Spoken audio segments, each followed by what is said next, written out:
आपण पाहत आहात महाराष्ट्रातील लोकप्रिय न्यूज चॅनल युवा कर्म न्यूज, अन्यायाला वाचा फोडणारी एकमेव वृत्तवाहिनी।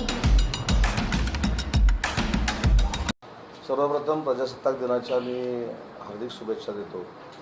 दावोसला जे मुख्यमंत्र्यांच्या नेतृत्वाखाली उद्योग विभाग, MMRDA आणि सिडको आम्ही सगळे शिष्टमंडळ जे गेलो होतो, त्यात 30 लाख कोटीची गुंतवणूक ह्या महाराष्ट्रामध्ये आलेली आहे आणि त्याच्यातली सुमारे 3.25 लाखाची इन्व्हेस्टमेंट, 3.25 लाख कोटीची इन्व्हेस्टमेंट ही कोकणामध्ये होणार आहे, MMR रिजन सोडून।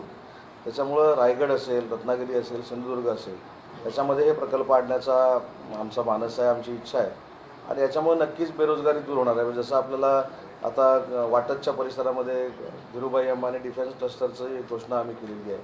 रत्नागिरीमध्ये, शिरगावमध्ये VIT सेमीकंडक्टरचा कारखाना येतो आहे। असे अनेक प्रकल्प रत्नागिरीमध्ये देखील येतील आणि कोकण पट्ट्यामध्ये येतील। सर, रायगडमध्ये तिसरी मुंबई अस्तित्वात येते किंवा तिसरी मुंबई, सिंधुदुर्गात पर्यटन झाले, मग रत्नागिरीत आपण दावोसला सांगितल्याप्रमाणे काचेचे कारखाने किंवा असे येणार, ग्लास फॅक्टरी ते नेमकं काय?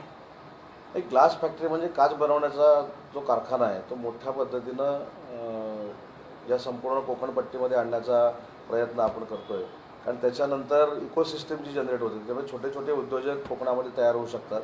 त्याच्यासाठी ग्लास फॅक्टरी आणण्याचा प्रयत्न आमचा आहे।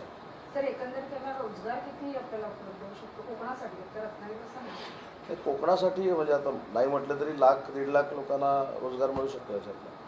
सर, आता राज्याची परिस्थिती पाहते, मुंबई महानगरपालिकेत फेब्रुवारीमध्ये महापौर बसण्याची शक्यता आहे, कारण कोकण भवनमध्ये भाजप आणि शिवसेनेचे कोणीच गेले नाही। हे मुद्दाम होतंय की आपसात मतभेद आहेत की काही ठराविक गोष्टी? अजिबात महायुतीमध्ये मतभेद नाहीत। मुंबई महानगरपालिकेवर महायुतीचाच महापौर बसणार आहे, हे 100% निश्चित आहे। मराठी असेल